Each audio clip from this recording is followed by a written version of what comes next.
Welcome to Georgia State. I'm so pleased to have you here today for the Barbara Pittard Payne Lecture in Gerontology. I'm Elizabeth Burgess. I'm director of the Gerontology Institute. I've been director since 2009 and really pleased to see such a really diverse group of folks here. We have students of the Institute. If you're a current student, raise your hand.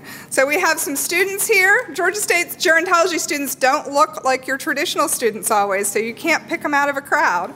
And we have a large group of faculty who are intermingled in the crowd. Hands up, faculty, so we can see some of the faculty. There may be some more coming in late after classes. And I know we have alumni here. Alumni of the Institute? All right, so we have a wonderful group of friends and community partners who are here. And so if you're a friend or community partner, somebody who's been engaged in other ways, thank you for coming out tonight. This event is a wonderful opportunity to celebrate gerontology at Georgia State. For over 40 years, students have been taking gerontology classes at Georgia State. And Barbara Pittard Payne Stansel was the first director of the gerontology program at Georgia State, and she was a leader for gerontology education, not just at Georgia State, but for the region and for the nation at a time when gerontology education was certainly something very new. She was really a groundbreaker. And many of the things that she was interested in are things that we're still interested in today. Being involved with the community, being an advocate, making good trouble when good trouble needs to be made.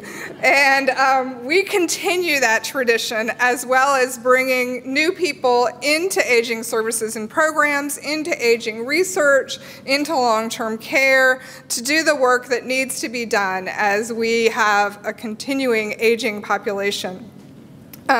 This is an endowed lectureship series, and we're really fortunate that Barbara Payne's family supported this, starting with Barbara and continuing with the Reverend Betsy Stiles, who's here with her husband, who you will see later. Betsy, if you could just raise your hand or stand out.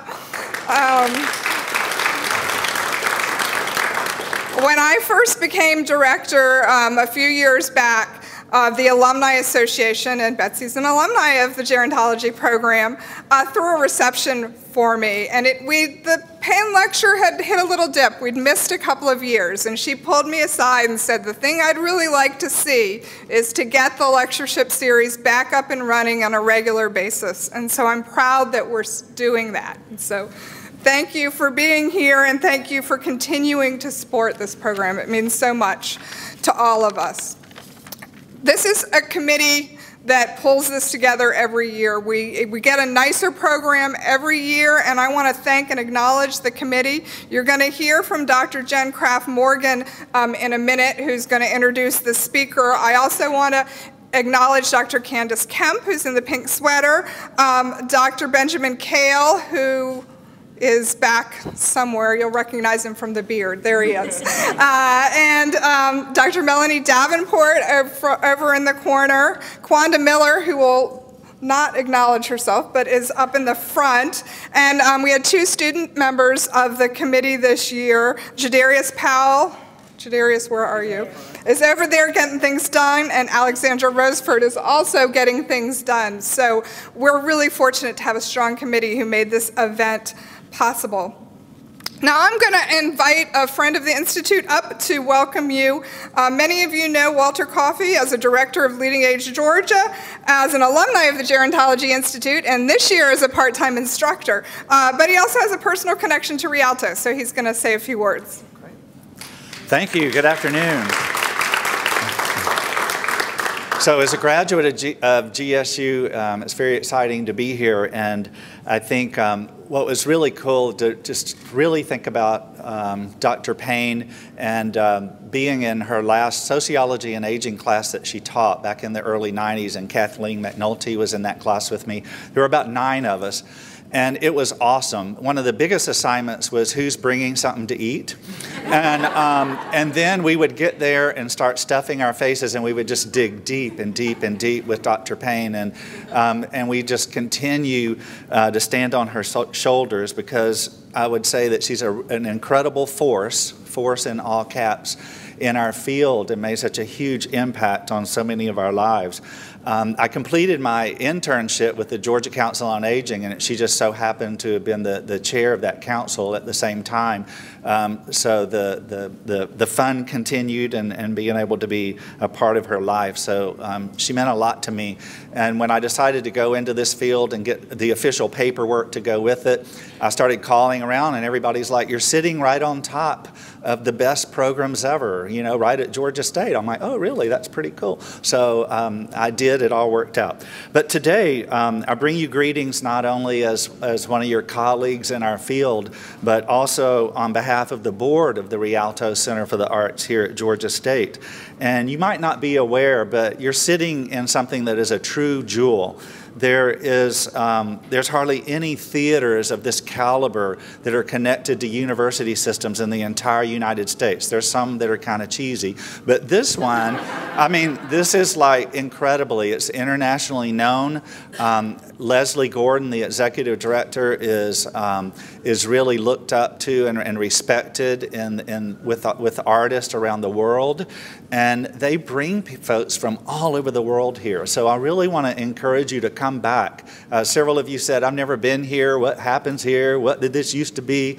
But now, you know, it's an arts theater, and you get exposed to folks from all over the world and all the different forms of art. So please come back and invest in yourself and enjoy the arts. There's always tickets for students here, and they're discounted rates, and we make sure that they're available for every performance, even those that are often sold out.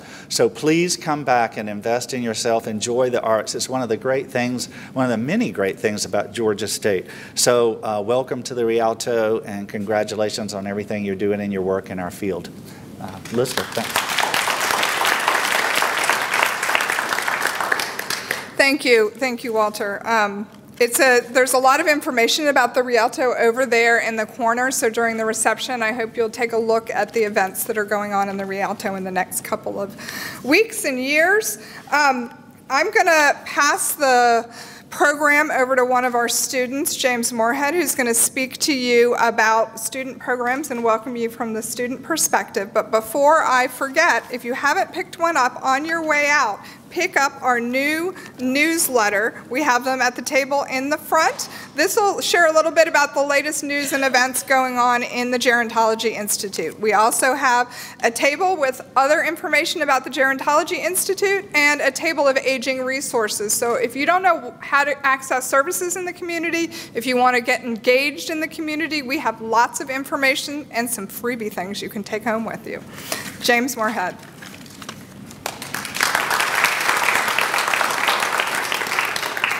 Thank you, Dr. Burgess, and good evening. My name is James Moorhead, and I'm currently an MA student here at the Georgia State University's Gerontology Institute. So I want to give a little brief overview of the academic programs and the student organizations here at the Gerontology Institute. First, we have our undergraduate certificate program, which can accompany a major. And then next, we have a graduate certificate program, which you do not have to be currently enrolled in a MA program. And then we have our Master's in the Arts of Gerontology program, which I'm currently in. We have 2 tracks within the MA program, which is a program administration track, which prepares students for leading experts in the field. And we also have a research track for those who want to pursue a PhD in gerontology. And here at the Gerontology Institute, we have 2 student organizations. The first is Adopt a Grandparent, and Adopt a Grandparent is an organization that affords opportunities for students to connect with current older adults. And so we've tried to pair students with older adults in the community.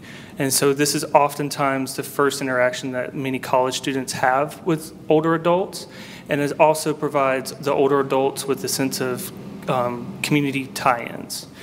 And so the next student organization is Sigma Phi Omega, and here at the Gerontology Institute is Alpha Omega's chapter. And that currently I am the president of the Alpha Omega chapter. And so SPO is an honors society for the field of gerontology. And it is an opportunity for students to network with those current professionals. And so it's a great opportunity for not only students to make those connections, but also for current leading providers to find that next great expert. So that's a little bit of an overview of the programs here at the Gerontology Institute, and I'd like to turn it over to Jen.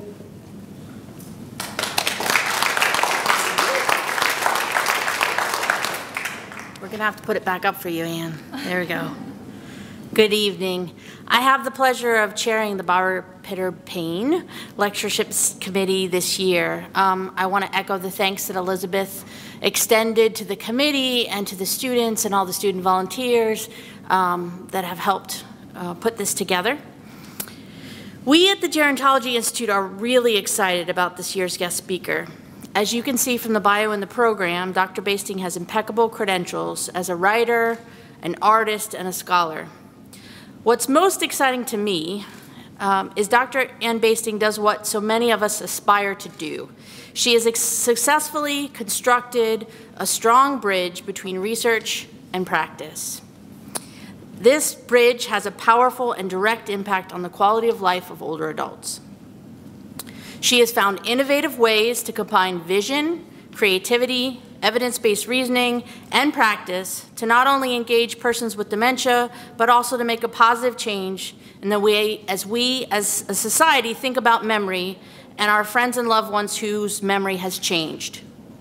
Dr. Basting's work pushes us to disentangle ourselves from our memory by underscoring the complexity of our multifaceted memories that are not simply photographic, but are entangled with history, culture, experience, physicality, and our senses. If memory is constructed and reconstructed over time, why can't we allow for some of that fluidity in ourself and our personhood? She points out eloquently in her book, Forget Memory, Creating Better Lives for People with Dementia, that our own trajectories in memory and those of our loved ones are impacted by ageism and the fear of memory loss and dementia that permeate our culture. The resulting bias and discrimination make it difficult for persons with dementia and their families to live engaged and fulfilled lives and maintain networks of support to assist them in their journeys. Instead of despair or waiting for the cure, Dr. Basting seeks to live in the now by helping us infuse creativity into our lives and sustaining ourself and the self of our loved ones whose memory has changed. We applaud that sentiment. Without further ado, I give you Dr. Basting.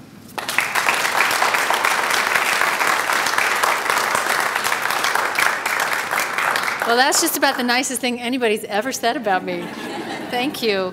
I just really want to take a second before I start, and I have a long journey to take you on in my little slideshow. But I just want to say how welcome I have felt here. And a lot of my work, one of my whole projects is about welcoming. So I really, from the fried chicken last night to people carrying me, walking me around and just taking such care. The next generation is in very good hands. And in 58 days, that next generation is you, right? That is it. So welcome those scholars as they come out. So it's a treat for me to be here and to have learned so much more about the program here and to have learned about Barbara and the work, and I'm really touched to have had this honor to come and speak with you. I'm going to take you on my little journey of my work through the discovery of sort of one step into the other as I've gone through this work in the past 20 years. One thing I wanted to say as a way to start is actually, who knows the StoryCorps program? Do people know StoryCorps? It's a beautiful program. I had the real privilege of working with them to train their facilitators when they started. When I first heard of StoryCorps, I called up Dave Isay and I said, Dave, are you training your facilitators for people with memory loss? Because they are coming to this program because they want to get their stories down. And he said, I'm opening up a booth at World Trade. Don't bother me right now. Come back in a couple of years. And 3 years later, I went in and we did a whole memory loss initiative.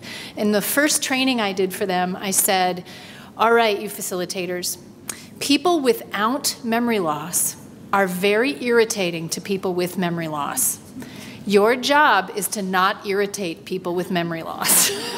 That is your job. Reorient yourself to open and not be frustrating to people with memory loss. Turn it around and open it up as much as you can. And that's really framed a lot of my work.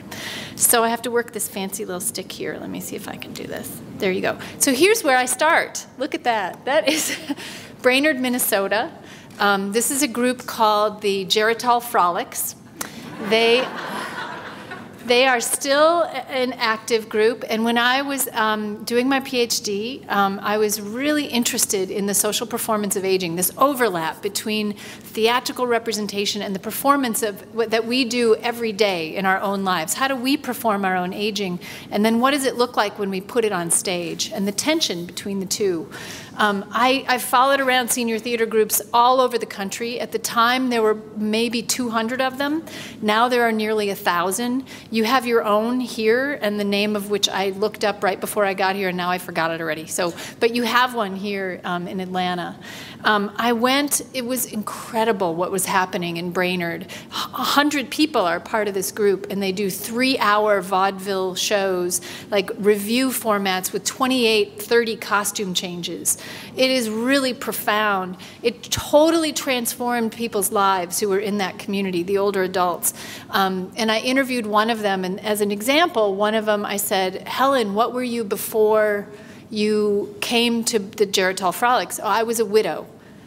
What do widows do? Widows watch TV and talk to their children on the phone and go to church.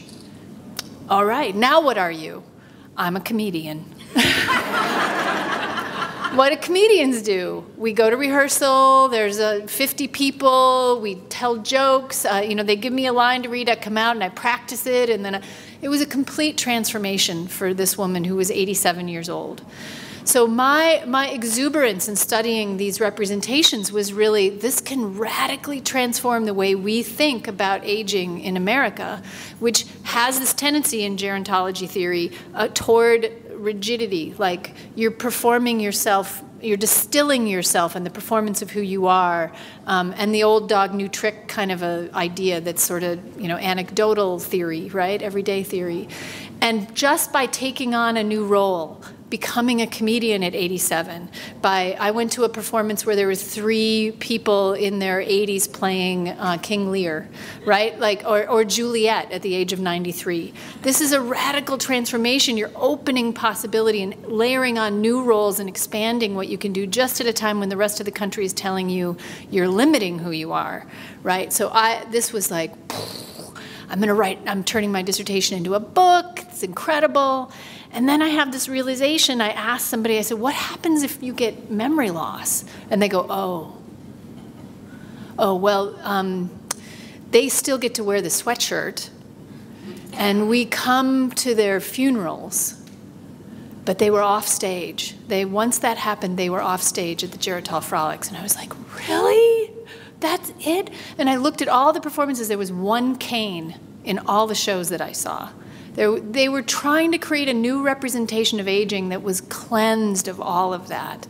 And so it wasn't coming back on the stage. It wasn't allowed to be represented. And that just fueled the last 15 years of my work. Because what happened in memory loss is there's suddenly no one on stage. Can a time-based art form, which is memory-based, can you represent yourself? Once you start having memory loss, you hear about these moments in the doctor's office, or maybe you've experienced them when you're there with a caregiver, and all of a sudden the doctor turns past you to someone else and asks, how is that person doing? And you're like, hello, I'm right here. You can ask me questions. There's that feeling that you lose the ability to self-represent. And how would that layer in with all of my performance theory of the performance of self in everyday life? Can we pull that back? Can we find a way for people to self-represent through the experience of memory loss? For how we understand ourselves, I'm teaching a storytelling class right now. I'm playing hooky from it right now.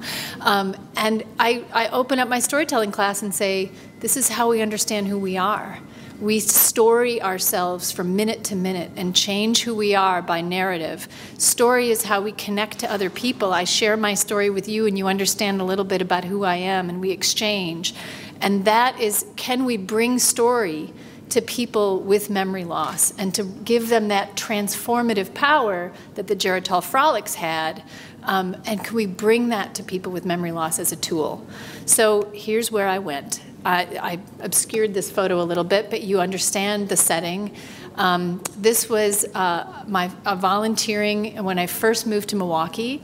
It was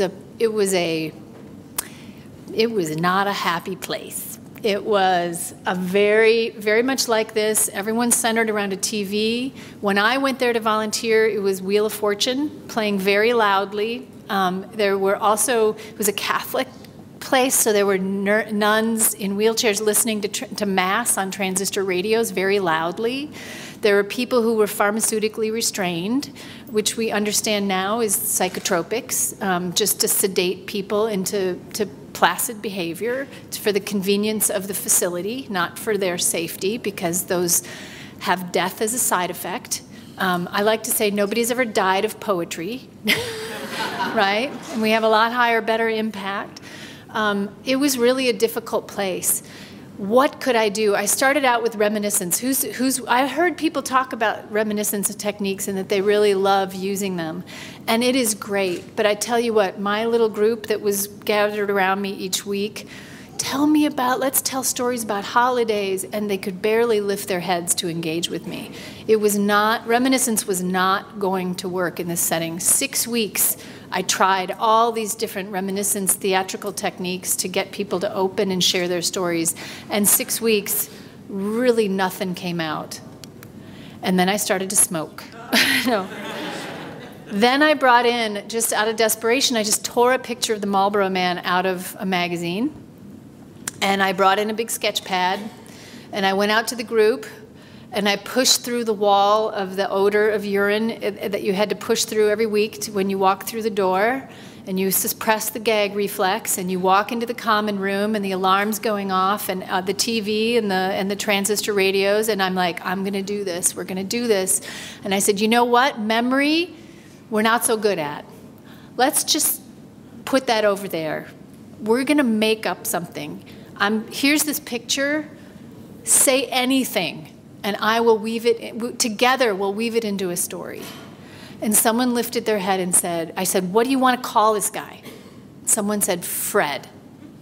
I'm like, yes, it is more than you've said for 6 weeks. Fred who? Fred Astaire.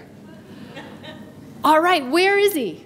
Oklahoma. And then someone sang, Oklahoma, where the wind goes sweeping down the plain. So it was magic. Fred Astaire lives in Oklahoma, is married to Gina Autry, right? These guys came out of nowhere, I'm telling you. What do they eat? They eat fish. They fish for breakfast, lunch, and dinner. They eat 2 fish for breakfast, 2 for lunch, and 2 for dinner, and they are so sick of fish, they would not eat another fish if you fried it in gold. That's what they said. What is Oklahoma like? There's a lot of skinny rivers and skinny trees. They both work at the rodeo, but she is better than he is, so they have to do different events. Yes. They don't have any children because they don't have any time. They do have 3 dogs, Bozo, Sandy, this is from memory from 15 years ago, and I think it's A, B, C, D, E, F, G. They tend black and white cows who say, hi, Pat. That's what they say. I told them you can say anything, and I'll turn it into this story. So when things came out that I didn't understand, I just repeated them. And I asked them, is that what you mean? Do you mean to say, hi, Pat? Yeah, that's in the story. And it became part of the fabric of the meaning that we were weaving together, right? Part of that fabric of the meaning was that the person who said, hi, Pat, had not spoken to me in 6 weeks, and the glory of her offering me something was the meaning of that moment, right? So this story went on. we told the story over. I would repeat it to draw them into the moment with me, and we'd build on it like waves going over. And at the end of it, what happened, the most miraculous part was that I looked up. I was in the flow. I was in Csikszentmihalyi's flow. You could have driven a train through the room and I wouldn't have noticed it. And at the end, I looked up, and the staff, who I had not seen since I'd been there, was gathered around the table, and they were singing Oklahoma with us, and they were laughing, and they were clearly jealous, and they wanted in to the story circle, right? And I thought, that was the transformation. We just gave them the role of storyteller, which is a valued role in our cross-culturally, right? There's different names for it across time and culture. Storyteller is something we know and value.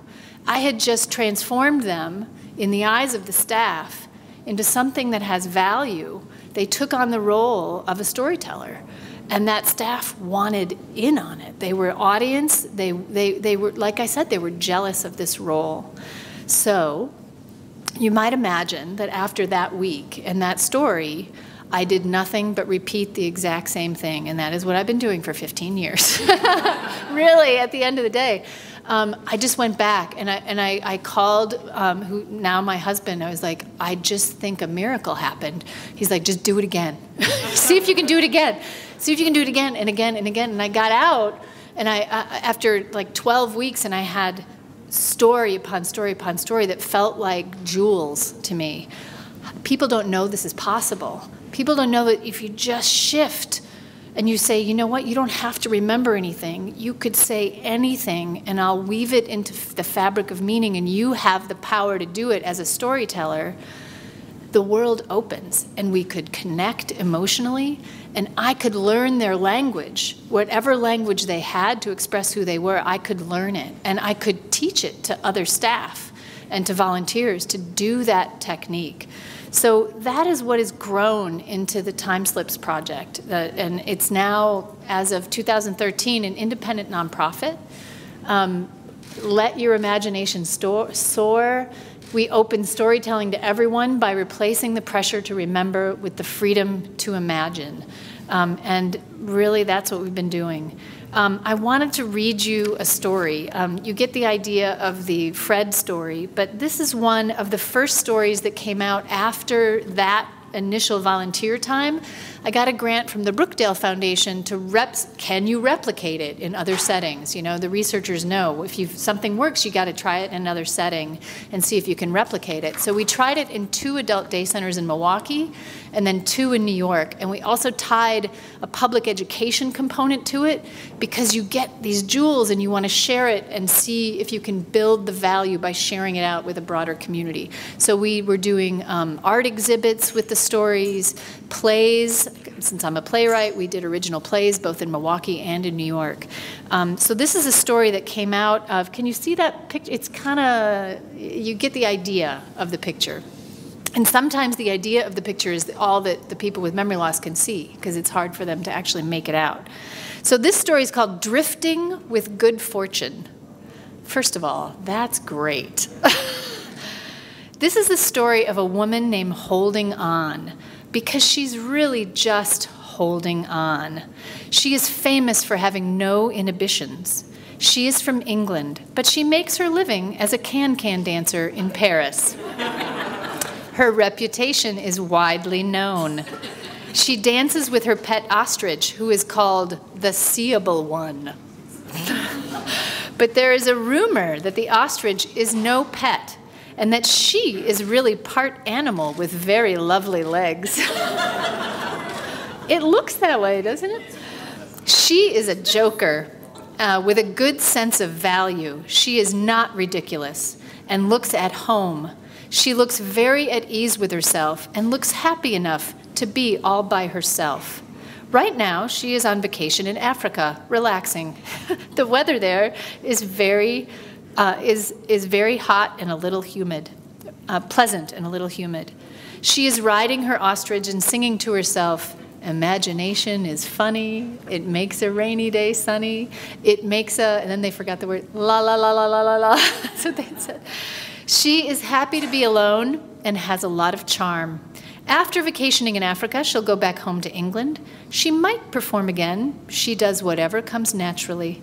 She doesn't have any children, and she thinks she might have missed something, but she has a complex sense of happiness. So that gives you an idea of when you open and give the tool of metaphor and open the layering of real, memory comes pouring out. Of course it does. You can't really separate memory and imagination. They are the same thing. But when you relieve the pressure to remember, you open these worlds of layer upon layer of meaning making that people can have tools of, and it's a sense of euphoria when they get it in their hands again. It's quite powerful. This was actually a character in the New York version of the play, which was really profound. So now we've done the website has free storytelling software on it, and we use visual prompts and questions. You can use anything as a prompt, a song, an object, a texture. I've done it in natural history museums where we go in front of a certain scene in a museum and that's the prompt. I've done it in fine arts museums where a painting is a prompt. Really anything to launch you in the common shared moment of imagination, a shared ground of creativity.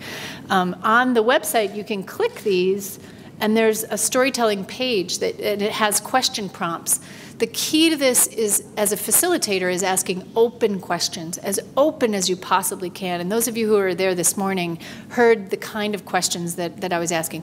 What do you want to name that person? What do you see? Where do you want to say this takes place? When do you want to say this takes place? And I refer to it as throwing the keys of creativity to the other people. It's not about your own creativity. It's really about inviting other people's imagination. So we now have certified facilitators all over the world, which I share this just because it blows my mind. So that's very exciting.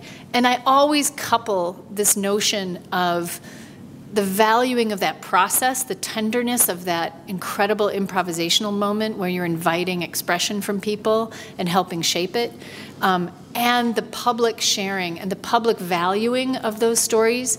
At this point, stories have been shared in books, in puppet shows, this is the New York production of the play that we did, art exhibits in museums, all over the place. But the thing I always insist upon is that you value it and you do it in a way that is professional so that you're communicating to someone with memory loss, the story you told me has value. And at one of the first adult day centers when we shared the book with people, one of the storytellers came up to me and he was crying and he grabbed my arm and he said, "Do you know why this works? You know why this works?" I was like, "Roger, why? Why does it work?" "It ain't cheap." And I thought, you're right. It's not cheap. We're giving value. We are valuing you as a human being. We're valuing your creative expression. We're sharing it, and we're demonstrating that we value it. So after doing this for years and years and years and years, all over the place, in many different ways, really focusing on that group process, I wanted to do this. We also always produced the plays separately. They weren't in the places, so the people who told the stories they did come to the plays, but it was difficult. You had to get them on a bus and take them to the theater. There were two impulses that turned me toward the Penelope Project. One was, can we actually do the live performance in the place where the stories came from so that they can perform themselves as well, that we'd bring those two pieces together. And I thought, what if you infused this method, what if you poured it like water into the care system? Could that improvisation actually transform the way the care was provided? What if you made the entire long-term care facility a place where meaning making was possible, so that you come in and you learn the systems of the entire place, you slip the art making right on top of the laundry system and the meal system and the medication delivery system and all of those things, and then you lift it up and make meaning-making possible in the everyday exchanges, in the hallways, at meal times. Meaning-making was possible as a whole in this experience of this place. That's heavy. I hope you're tracking me.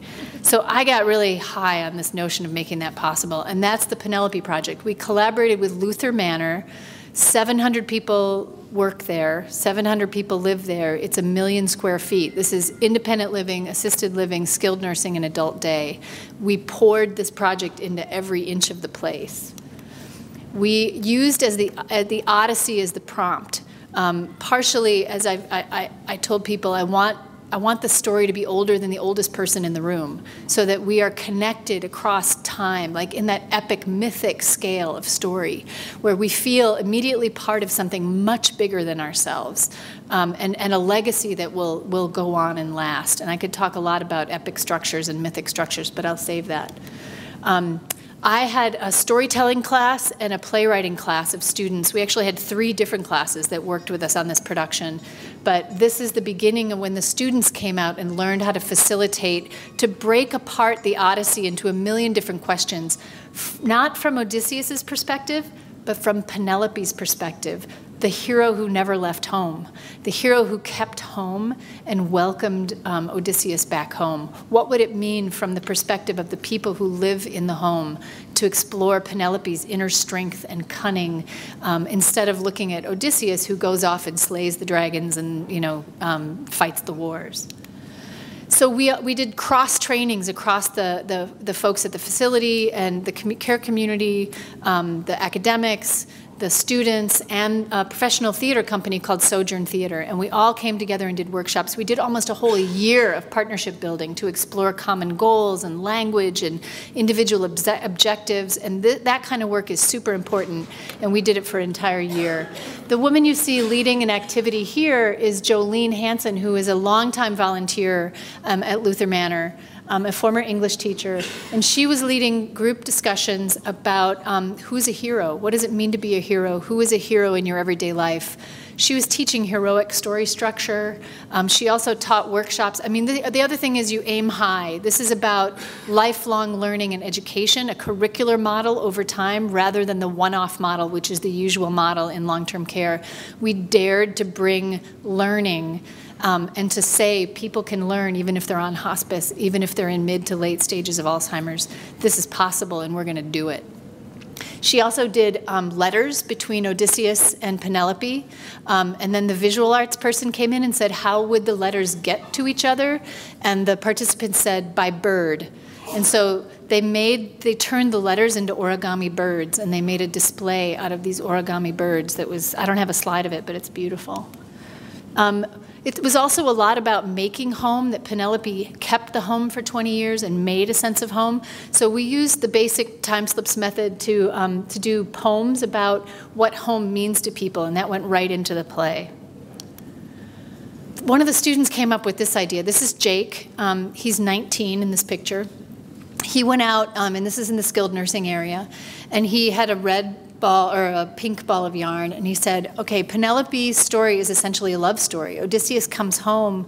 She has been faithful to him. She doesn't recognize him at first, but then she does, and she welcomes him home, and they're reunited after 20 years.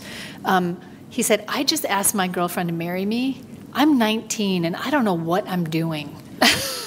I wonder if you guys could tell me stories about love.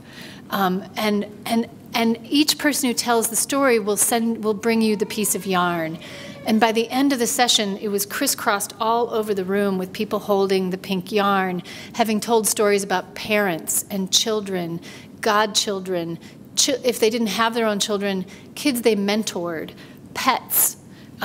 Incredible stories, all of a range of expression about the importance of love in their lives and what they could teach. Jake put himself out there as vulnerable to be taught. And so they became teachers for him. We also did a lot of movement work about how, and I did this morning, if you were going to create a dance of welcoming, because Penelope welcomes the stranger into her midst. She doesn't know who Odysseus is at first because he's disguised. And they built a whole dance about welcoming, and part of the gesture was this gesture, and so we were teaching it how to do a big chorus of people welcoming as well. This was great. The staff came up with this. We were generating so much material that we needed a place to put it all, and they all wanted to see it because the whole care community was creating this material, the stories about heroes. We also, the Greek word for to endure is hupomone. And we talked about Penelope enduring the hardship of not knowing if Odysseus was alive or not, and enduring the 108 suitors who seized upon her kingdom, trying to force her to remarry. And we said, what is hupomone? It means to remain under. What do you remain yourself under if you have hardship? And we had them make little talisman out of those things that they named, and then they put them on you see them on the wall there, all the things that people endure. The facility, the community, Luther Manor, offered us an independent living apartment that was Penelope's apartment.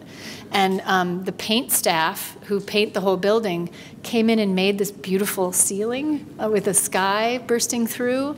And this became kind of Penelope's museum, and it became a destination site. People from the adult day would come and visit it and spend time in there and do activities. It was really a unifying place. It became a gallery of sorts. We had a humanities scholar come and teach ancient Greek, right? Aim high. Aim high.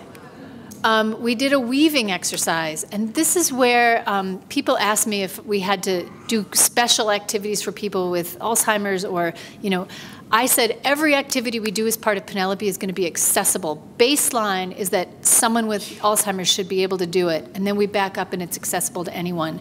So we asked them to make a weaving as long as the route. We were moving the performance, the live performance, through the care community, through all different levels of care. It was almost a mile. Could they make a weaving as long as that route? And so they said yes, which was great, and they said yes, and we'll do it. We don't know how we're going to do it, but we can do it.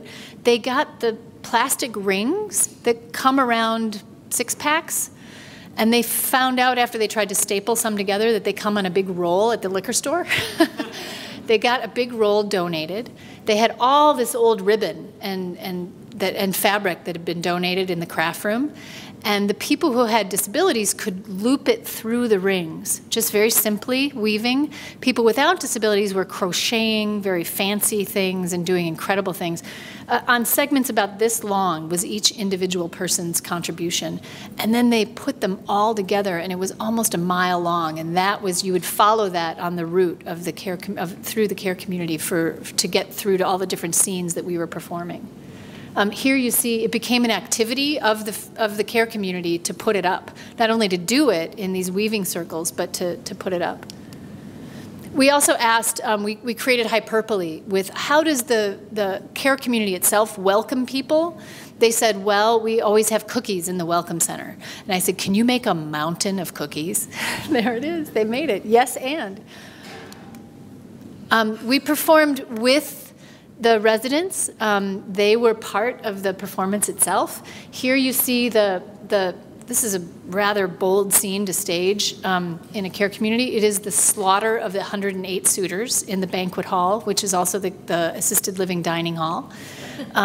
This is Athena. This is Caroline Imhoff playing Athena. The challenge that Penelope gives is, I will marry the suitor who can string Odysseus's bow and shoot an arrow through 12 axe handles. And he's disguised as the old beggar, and he's the only one who can do it. He knows he can do it, and she knows he's the only one who can do it. So Athena takes the arrow and walks it through 6 people who have their hands up like this, like axe handles, and she's like, boom, boom. It was such a great moment. All to Vangelis's, what's that, Chariots of Fire, the song. It's quite funny at the same time. In the final scene, the whole play itself is predicated on Odysseus and then a contemporary counterpart, Mira. Both have been gone for 20 years. Odysseus has been gone at the war and trying to find his way home. Mira is a bad daughter who hasn't come to visit her mother at Luther Manor in 20 years.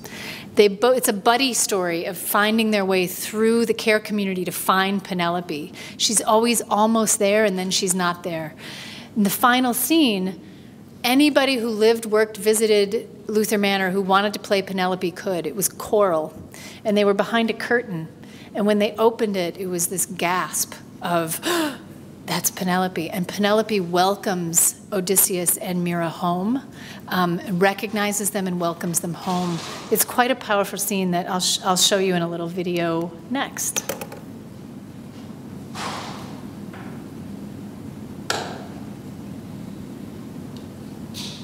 told you I'd get lost in time, so just let me know. Is it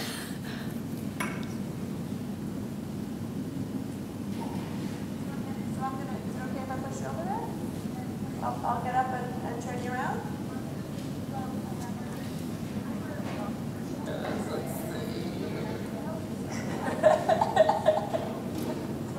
Is it a lot? Oh, there we go.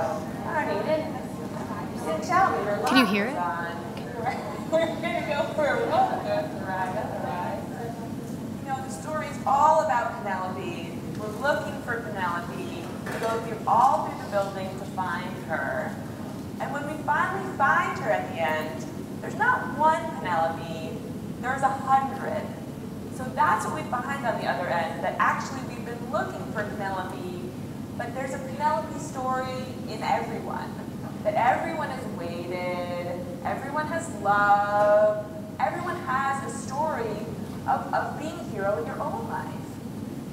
My eyes, they sparkle like stars. Stars. I'm calling you. I'm calling you. I am seeing you. Your eyes, my beloved, sparkle like the stars.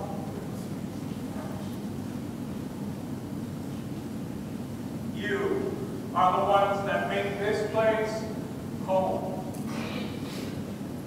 If the gods will grant us a happier old age, we'll be free from our trials at last. We'll be free from our trials at last. If the gods will grant us a happier old age, we'll be free from our trials at last. So those are actually the last words of the Penelope story in the Odyssey, which is quite beautiful. So I really, you should go read it. It's good. The Odyssey is really good. The Fagles translation is really good. So we got done with that, and we were blown away by the transformation of the facility, of the care community, of the people involved. We wrapped IRB around the whole thing for you researchers. We did focus groups. Every staff meeting was a focus group. We did individual interviews. We did pre and post surveys with the artists, with the students, with the staff. We did an online survey with audience members. It was profound, the impact of this on people, which was great. But then we thought, you know what, even if we got this into every care community, there's just not that many older people living in care communities that have that structure that could build something like this. So we thought, how can we bring that meaning making of, you know, to add a layer of meaningfulness to people's everyday lives in their homes.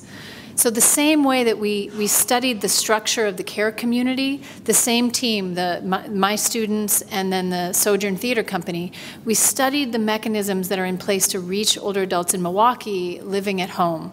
So we partnered with, this was the Islands of Milwaukee project, using, and I say this because it took us a long time to find this language, using the arts to build relationships and create more connected communities as we age. We partnered with the home-delivered meal system, with interfaith older adult programs that offers telephone reassurance for people who are just need a call every day to make sure they're okay. Do you need anything? Are you okay? They offer senior companion. They offer rides to people, different places. So we had all these different mechanisms. It was a human being coming into the house as a caregiver through Stoll and Associates Care Managed Home Care.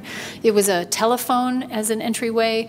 It was a meal as an entryway and the driver at the door. How could we use those systems and add poor creative engagement into those?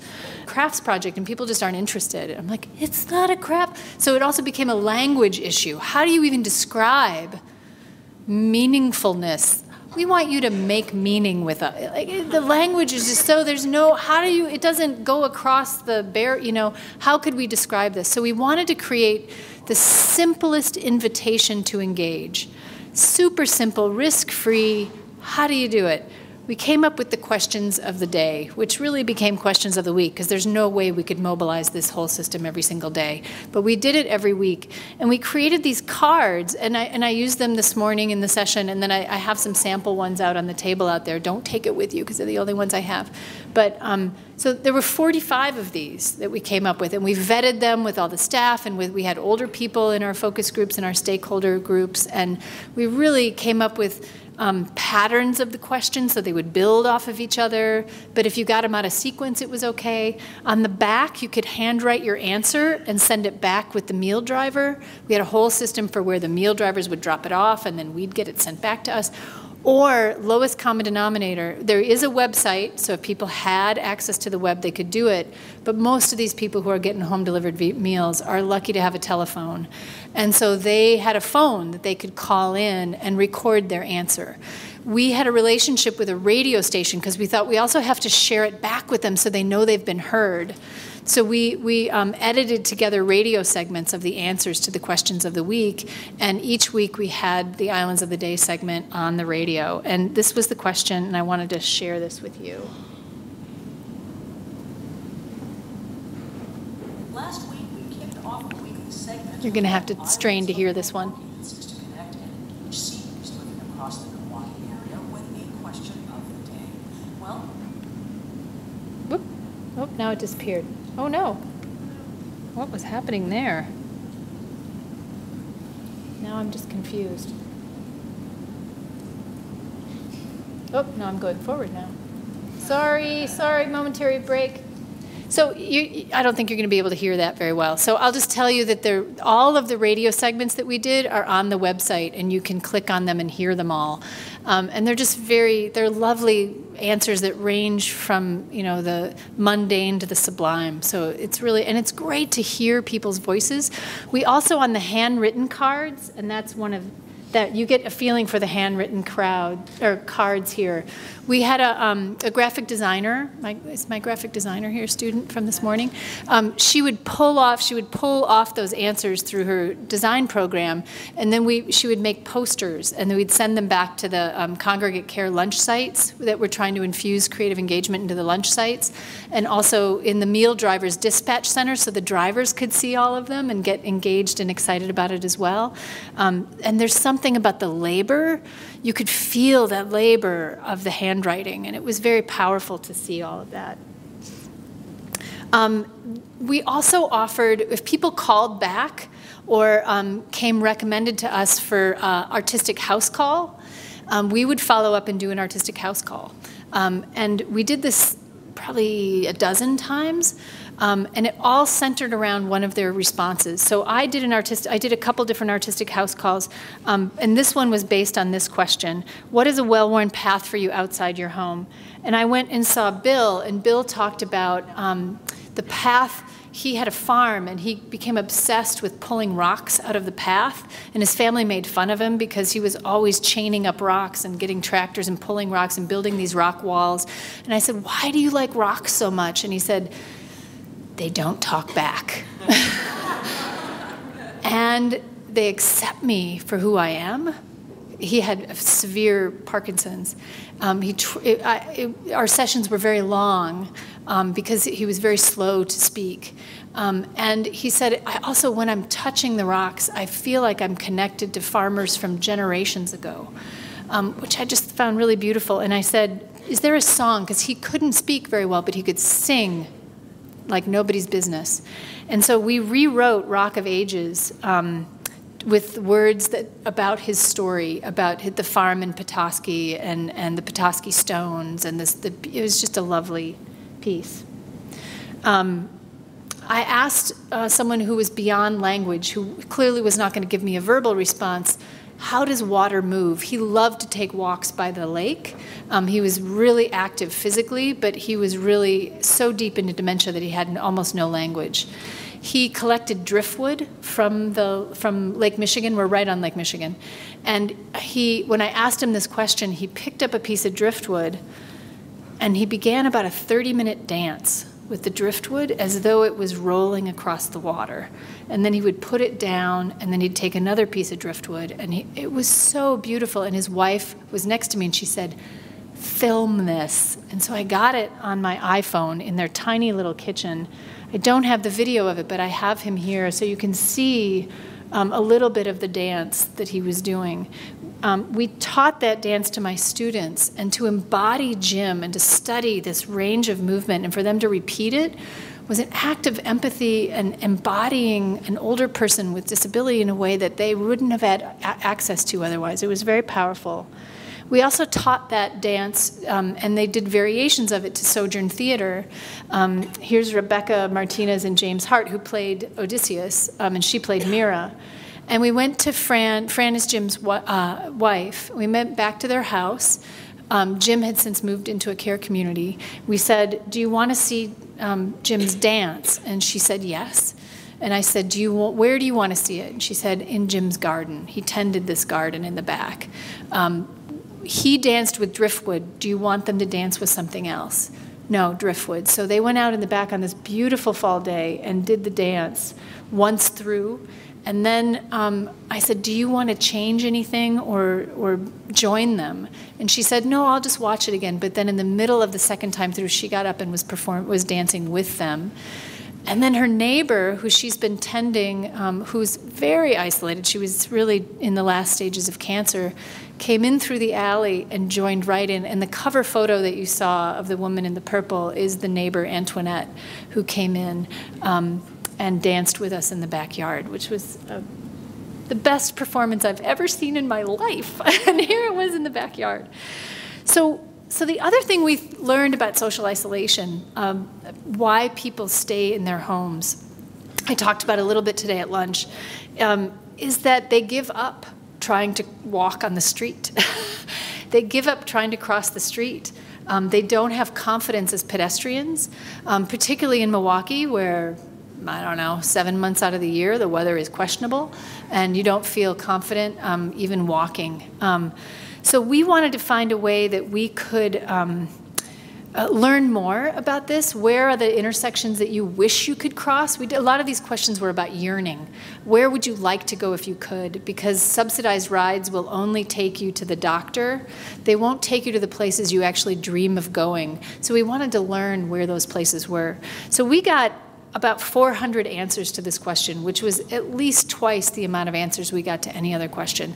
And we made a map of all of the places, and they were all across the county. It was incredible how ill-suited our community is to older people, and it really demonstrated it. And we took this to the city planners and the mayor. We said, do you want this data? Do you want us to ask any other questions? So we've really created a pipeline for meaningful expression for the city to learn more about the feelings of people who are living alone at home. We created a performance out of this too. We collaborated with a senior advocacy group that picked pedestrian safety as their issue for the year. We asked them to pick 3 intersections that were problematic for people, and they were on our list as well. And then we studied the intersections, we talked with the police, we went to the schools and the senior apartment buildings around those intersections, and we did workshops on called How to Stop Traffic, which were really pedestrian empowerment workshops. And then we staged a performance, and there you see our mock-up, which was in Milwaukee. It draws from a narrative that already exists in Milwaukee. So when a boat wants to go through bridges, the guardrails go down, the alarms go off, the bridge goes up, and the cars have no choice but to stop. And then the boat goes through, and then the bridge comes down, the guardrails go up, and the alarms stop. That was our performance, essentially, except we invited city officials, county officials, state officials, older adults to come back and reclaim the street and the intersection, young people who also didn't feel safe crossing by themselves. They all could take turns walking on as part of the boat. We said ride the boat. You get to ride the boat across the intersection.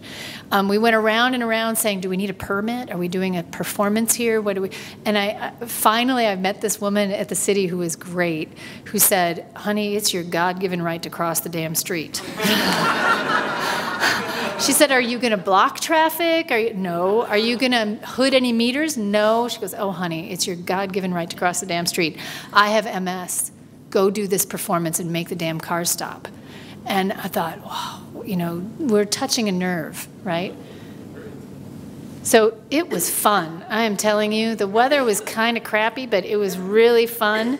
The students, it was on the theater department season, so we auditioned students and they were performing with us. We had these signs that were crucial because I tell you what, the cars were angry. Even though we created another sign that said, this performance will be over in 20 seconds.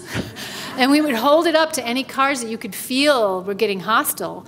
It's sort of like the YouTube videos that say, this ad will be, you can skip this ad and, you know. Because it relieves the tension, right? And that's exactly what we pulled on for this. There is a video, I don't have time to show it to you, but on the Islands of Milwaukee website, if you click on crossings, you can find it. And it shows you what happened. And the impact was immediate because we did this in 3 separate municipalities, which seemed like a great idea before I had to contact 3 mayor's offices and 3 city planners and 3 police departments. But those mayors were so impacted by crossing with us that in one place it was so clear that there was no way you could cross in the actual duration of the light. And the mayor is in his 50s, and he and the state representative were lined up on the curb like this. Like, we have to run, you know? And there's a woman in a walker right behind him, and he turns around and he's like, I'm so sorry. Around that intersection, there were 5 senior apartment buildings, and a grocery store, and a drugstore, and the panic that was set into people. They were taking vans a half a block to get to the grocery store. It was sad. That's how we've designed our communities, right? So it's great fun, and I advise you to look at the video. It's very short. It's only 2 minutes. At the end of the whole thing, we had thousands of answers from the questions.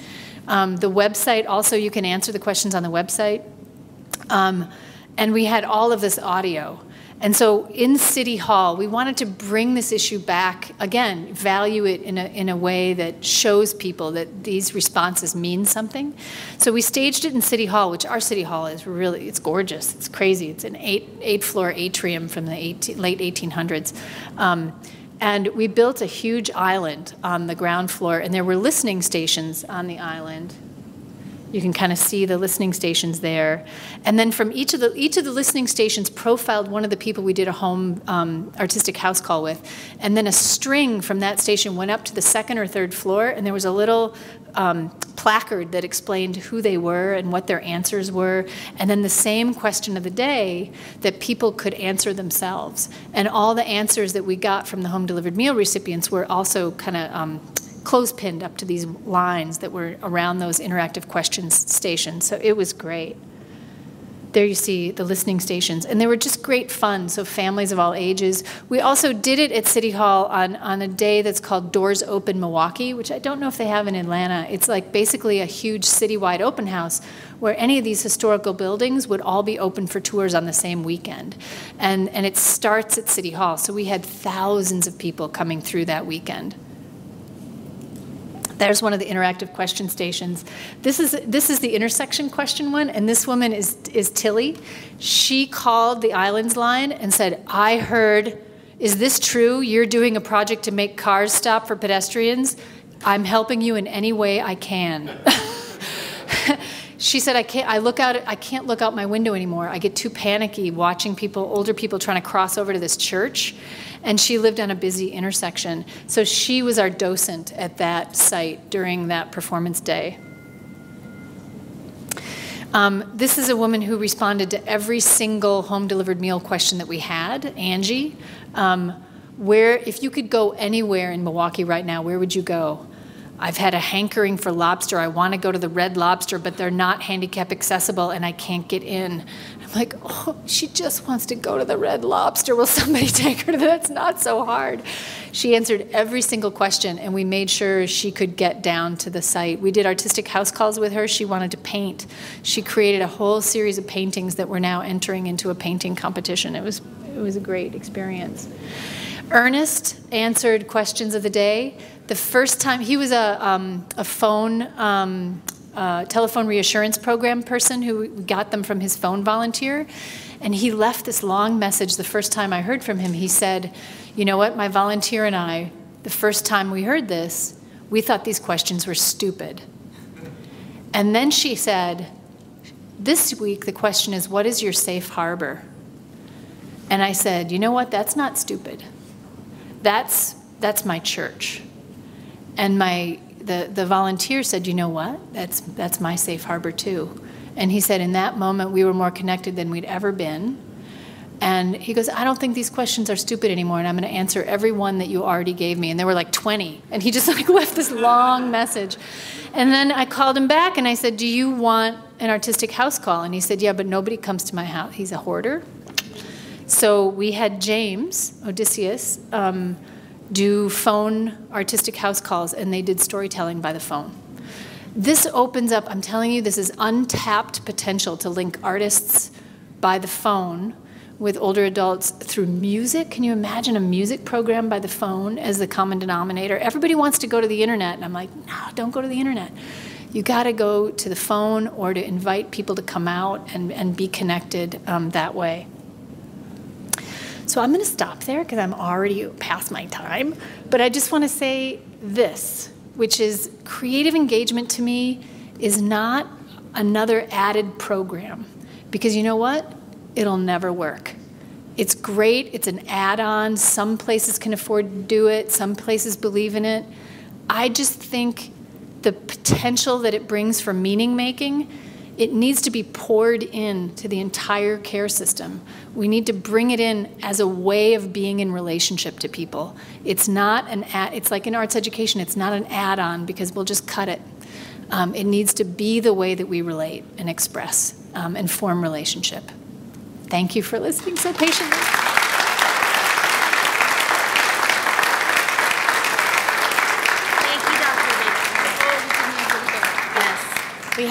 We can't let her leave without some GSU swag, so she's got some GSU swag.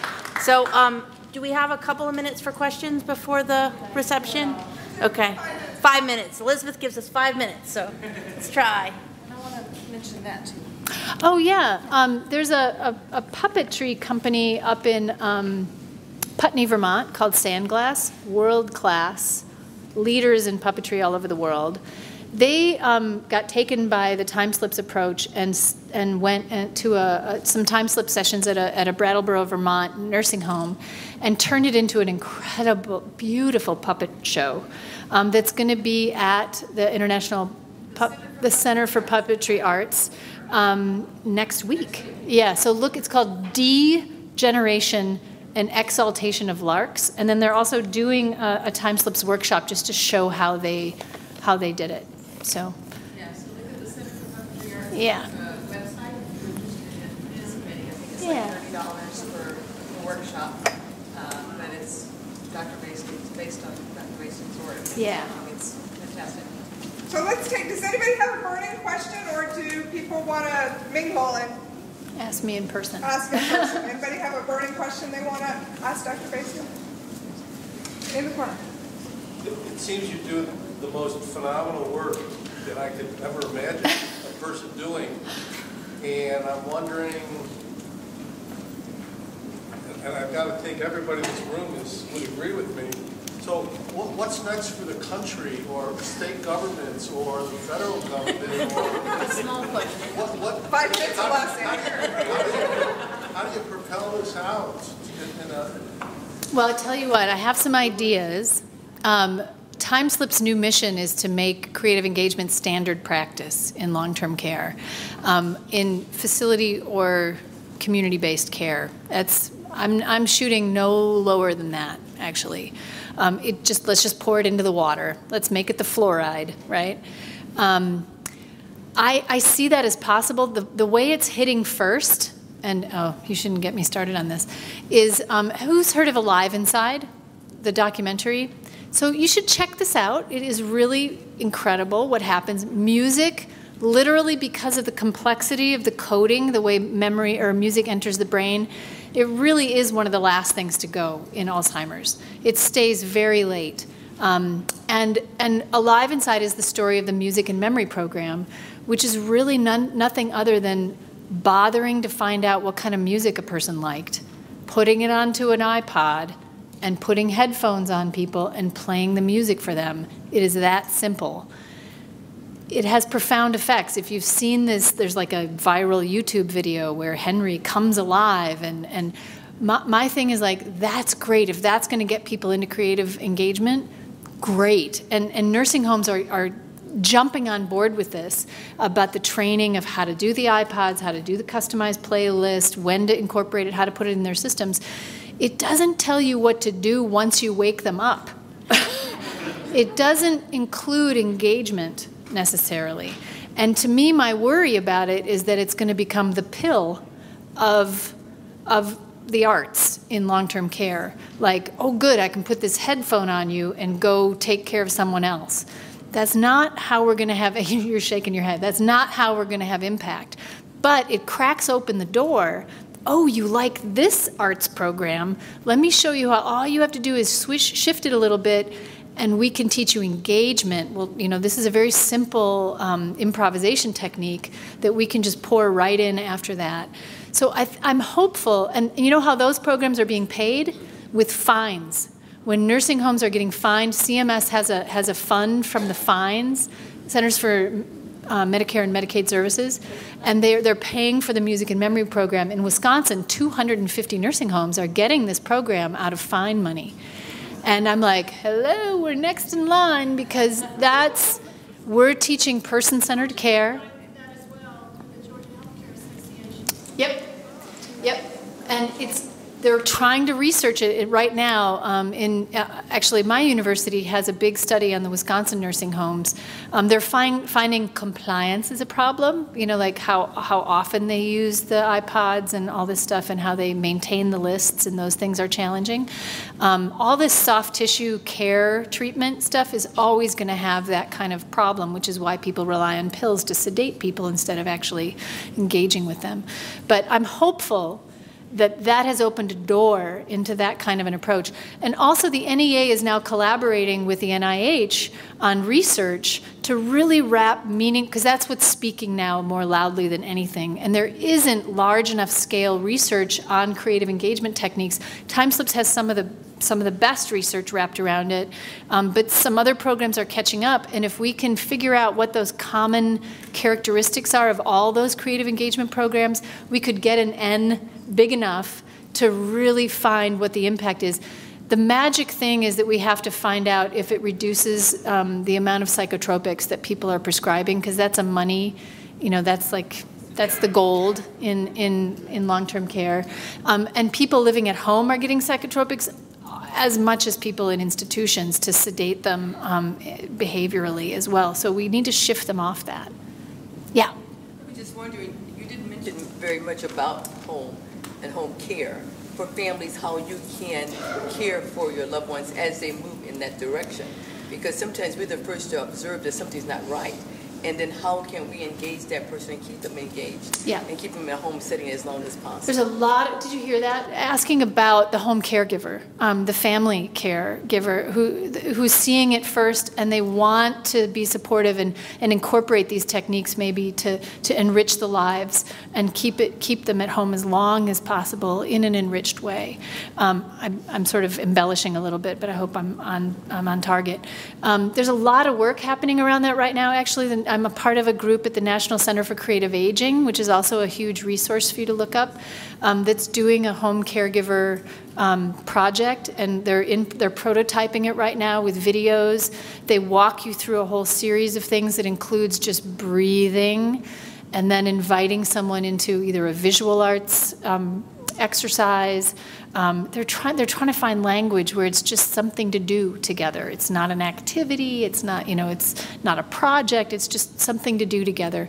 Poetry, storytelling, photography, simply observing the world around you in a different way. So they're trying to do these things and make them free and available online to family members in that way.